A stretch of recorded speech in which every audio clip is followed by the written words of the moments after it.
Doctor refuses to treat Keanu Reeves, but later learns he funded the hospital wing. An overworked doctor dismissed a random patient who looked like he couldn't afford a treatment without realizing he was Keanu Reeves, the man behind the brand new state-of-the-art wing of the hospital. What Keanu did next left her amazed. The waiting area of St. Luke's Hospital was a swirling chaos of activity. Overworked nurses moved briskly between patients. The sound of ringing phones mixed with beeping monitors, and a general hum of tension filled the air. The newly opened East Wing gleamed with pristine equipment and spacious rooms. But even that wasn't enough to keep up with the relentless demand. Dr. Emily Harper rubbed her temples as she scanned her clipboard, her brow furrowed in frustration. She had been running on caffeine and adrenaline for the past 12 hours, her once crisp white coat now slightly rumpled. The hospital had been busier than ever since the new wing opened, and every day felt like a race she was losing. "Dr. Harper," a nurse called, handing her yet another file. "Room 7 is waiting for you. Minor injury." "Minor injury?" Dr. Harper repeated with a hint of irritation. "We're swamped, and we're spending time on scratches now?" She sighed, tucking the file under her arm. "Fine, let's make it quick." She pushed open the door to room 7 and found a man sitting quietly on the examination table. He wore jeans and a plain black t-shirt, his baseball cap pulled low over his face. A makeshift bandage wrapped his left hand, where a faint streak of blood peeked through. He looked up as she entered, his expression calm but tired. "Let me guess," Dr. Harper said briskly, pulling on a pair of gloves. "You cut yourself doing something you shouldn't have been doing." The man smiled faintly. "Something like that," he said. She glanced at his chart, noting the lack of detailed information. No insurance listed, no emergency contact. Just a name, K. Reeves. "Well, Mr. Reeves," she said, glancing at his hand, "it doesn't look too bad. You could have gone to urgent care for this. This is an ER, not a walk-in clinic." He nodded slightly, his tone polite. "I just thought I'd stop by here." Dr. Harper frowned, tapping her pen against the clipboard. "Listen," she said, her voice softening slightly but still clipped. "We're overwhelmed as it is, and this wing is reserved for more serious cases. If it's just a cut, you'll be better off going to the urgent care clinic down the street." "I see," the man said, his voice quiet. He stood up, adjusting his cap as he picked up his jacket. "I didn't mean to cause any trouble. I'll get out of your way." Dr. Harper blinked, momentarily thrown off by his calm response. Most patients pushed back when she redirected them, but this man just accepted it. "Right," she said awkwardly, stepping aside as he moved toward the door. As the door clicked shut behind him, she shook her head and muttered under her breath, "No wonder he didn't list insurance." She scribbled a note on his file, already moving on to the next task. In the hallway, the man paused briefly, glancing back at the door with a thoughtful expression. Then, without another word, he headed toward the exit, disappearing into the steady stream of people coming and going through the hospital's gleaming new wing. The cool evening air brushed against Keanu's face as he stepped out of the hospital. The city buzzed faintly in the background, a hum of traffic, distant voices, and the occasional siren cutting through the quiet. He adjusted his cap, pulling it lower, and shoved his hands into his pockets, his mind replaying the interaction with Dr. Harper. It wasn't the dismissal itself that bothered him. He was used to being underestimated, especially when he was dressed casually and keeping a low profile. But something about the sharpness in her tone, the way she had barely looked at him before deciding he wasn't worth her time, struck a chord. Keanu sighed, walking toward a quiet bench near the hospital's entrance. He sat down, watching as patients and visitors came and went, their faces etched with worry, fatigue, or relief. His gaze drifted toward the bright, glassy exterior of the hospital's East Wing. It was a striking contrast to the older sections of the building, modern, welcoming, and equipped with cutting-edge technology. He had worked hard to make it that way.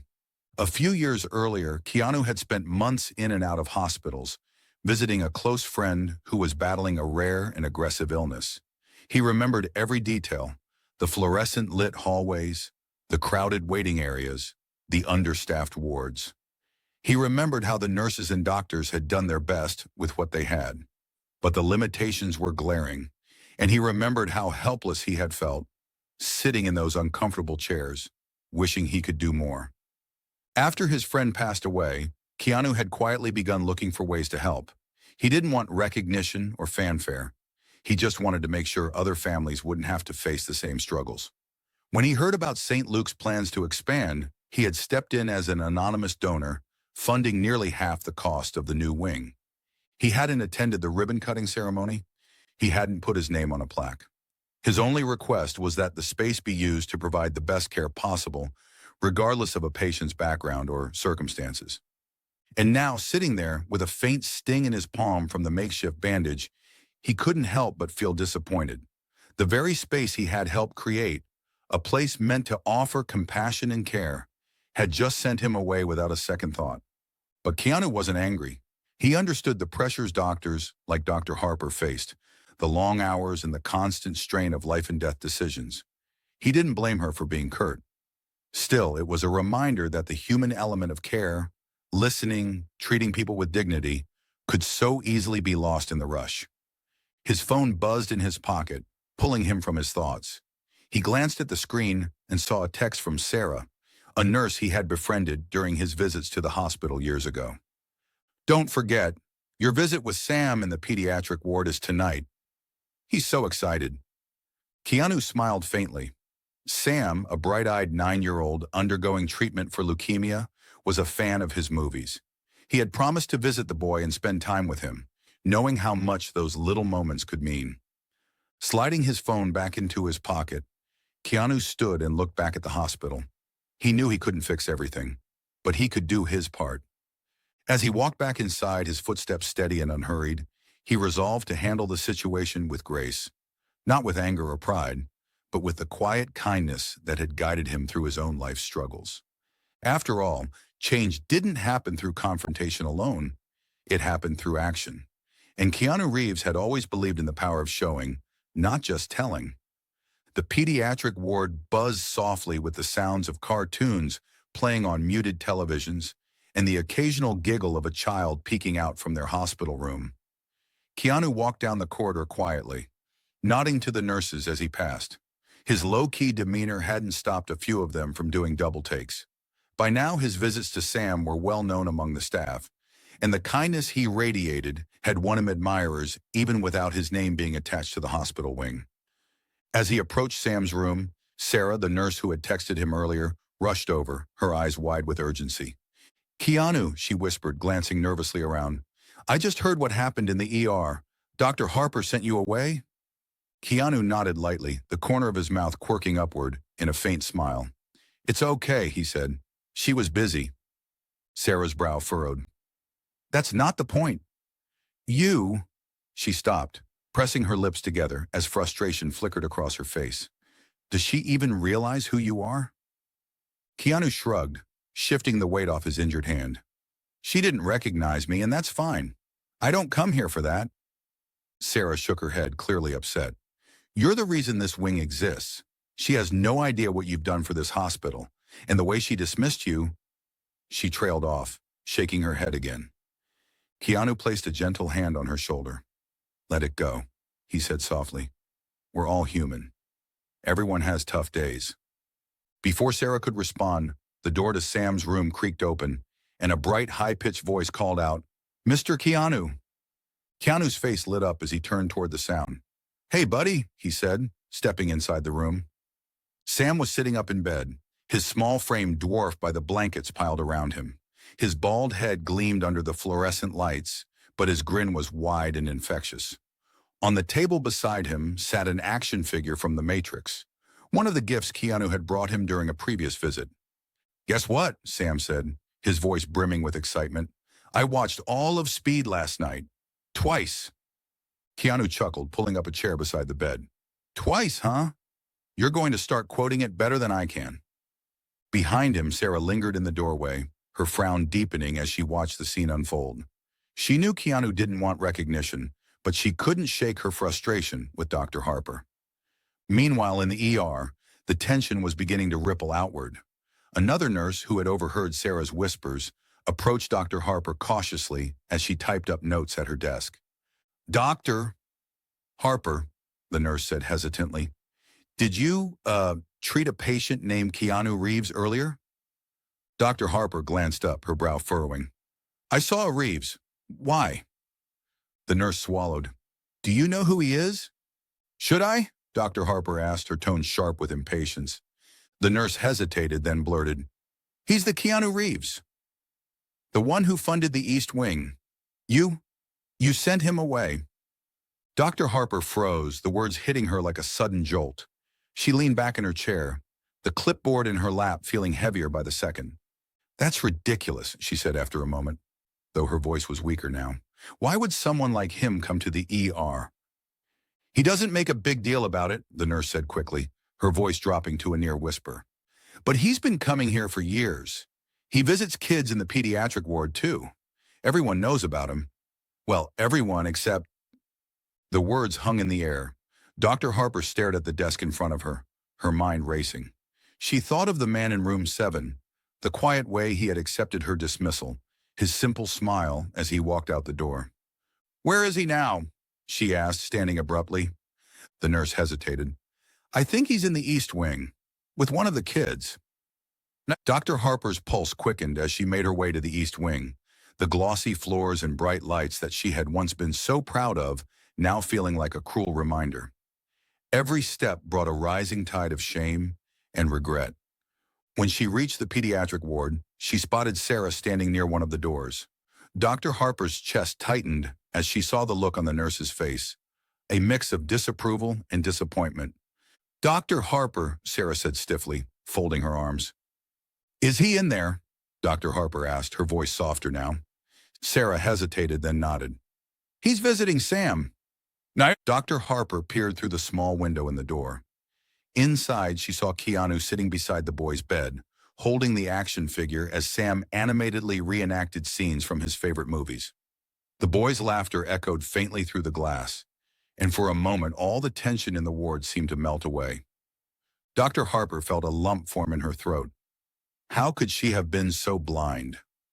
Taking a deep breath, she pushed the door open and stepped inside, her heart pounding in her chest. The door creaked softly as Dr. Harper stepped into the room. Keanu looked up from his chair beside Sam's bed, his expression calm but unreadable. Sam, mid-sentence in an animated retelling of The Matrix, froze when he noticed the doctor, his grin faltering slightly. Hey, Sam, Dr. Harper said gently, trying to keep her voice steady. How are you feeling? Good, Sam said slowly, his eyes darting between her and Keanu. We were talking about Neo. He glanced at Keanu for reassurance. Keanu smiled, placing the action figure gently on the side table. Neo's been keeping him company, he said lightly. Dr. Harper nodded, taking a hesitant step closer. Her usual brisk confidence was nowhere to be found, replaced by a visible unease. Mr. Reeves, she began, her voice barely above a whisper. Keanu tilted his head slightly, waiting. She swallowed hard, her gaze dropping to the floor before she forced herself to meet his eyes. I didn't know, she said.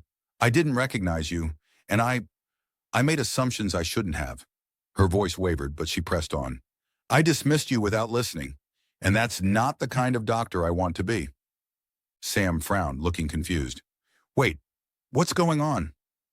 Keanu leaned over slightly, his voice gentle as he addressed the boy. It's okay, buddy. We're just talking about grown-up stuff. Sam nodded, though the crease in his brow didn't entirely disappear. Dr. Harper exhaled, forcing herself to continue. I owe you an apology, not just because of who you are, but because I didn't treat you with the respect every patient deserves. Keanu studied her for a moment, his expression thoughtful. Then he stood, his movements calm and unhurried. He didn't tower over her, but something about his presence felt larger than life in that small hospital room. You're right, he said softly. You didn't know, and everyone has tough days. Dr. Harper blinked, the weight of her mistake pressing harder against her chest. It doesn't excuse what I did, she said. This hospital, this wing, it wouldn't even exist without you. I'm so sorry. Keanu held up a hand, stopping her. I didn't fund this wing so people would know my name, he said. I did it so people like Sam could get the care they need. He glanced at the boy, who was now clutching his action figure tightly. That's what matters, not who I am. Dr. Harper felt her cheeks burn with shame, but Keanu's voice softened further. Just remember, he said, The people who walk through those doors aren't always what they seem. Everyone's carrying something. It's easy to get caught up in the rush, but compassion is the one thing you can't afford to lose. She nodded, her throat too tight to speak. Keanu turned back to Sam, his face breaking into a warm smile. Now, where were we? Something about Neo saving the day? Sam grinned, the tension in the room dissolving as he launched back into his story. Dr. Harper lingered by the door, watching quietly as Keanu listened intently, nodding along and laughing at the boys' energetic reenactments. When the visit finally ended, Keanu stood and ruffled Sam's head lightly. You keep practicing those lines, he said. You've got star power, kid. Sam beamed. You think so? Absolutely, Keanu said with a grin. As he stepped toward the door, Dr. Harper moved aside, her hands clasped tightly in front of her. Thank you, she said softly. Keanu paused, giving her a small nod. Take care, Dr. Harper. And with that, he walked down the corridor, his figure disappearing into the bright lights of the East Wing. Dr. Harper stayed rooted to the spot, her mind racing.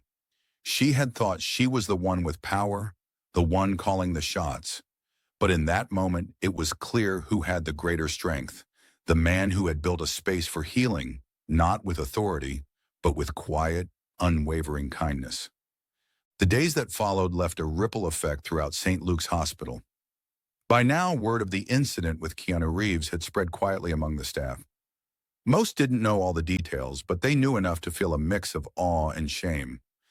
Dr. Harper, however, couldn't stop replaying the moment in her mind. She thought about the way Keanu had looked at her, not with anger or judgment, but with a quiet grace that felt disarming. His words about compassion echoed in her head during every patient interaction, reminding her of the doctor she had once aspired to be. She started slowing down, listening more carefully and paying attention to the small details she'd been brushing aside in her exhaustion. The change didn't go unnoticed. Patients began thanking her with more sincerity. A nurse even remarked, "You're different lately, doctor." Harper, in a good way. Meanwhile, Keanu continued his visits to the pediatric ward, keeping his promises to children like Sam, who eagerly awaited his return. He never mentioned the ER incident, nor did he acknowledge the whispers of awe that followed him. For him, it wasn't about being a celebrity or even being thanked. It was about creating moments of kindness where they were needed most. A few weeks later, Dr. Harper found herself walking through the East Wing, glancing at the sleek equipment and pristine spaces Keanu had made possible. She stopped in front of a plaque near the entrance, something she had walked past countless times but had never truly looked at. It read, "This wing was made possible by the generosity of an anonymous donor who believes in the power of compassion and care for all." The words hit her harder than she expected. It wasn't just about the donation or the building itself. It was the principle behind it, compassion and care for all. She took a deep breath and smiled faintly, feeling a sense of gratitude she hadn't felt in years. It wasn't just about treating injuries or illnesses anymore. It was about treating people, the way Keanu had reminded her so effortlessly. One afternoon, she spotted Sarah walking through the halls and stopped her. "Hey," Dr. Harper said, her tone softer than usual. "Can you let me know the next time Mr. Reeves is visiting the pediatric ward? I'd like to thank him properly." Sarah smiled knowingly. "I think he already knows." Dr. Harper nodded, understanding what she meant. Even so, she made a silent promise to herself to carry forward the lesson he had taught her. Meanwhile, Keanu Reeves, true to form, moved quietly through his life, blending into the world without leaving a trace of his extraordinary acts. As he walked out of St. Luke's one last time, he glanced back at the building and smiled to himself. He hadn't just built a wing, he had planted a seed, one that would grow into something far bigger than himself. And somewhere in the hospital, a boy named Sam clutched his Neo action figure a little tighter, imagining himself as the hero in a story where kindness always won.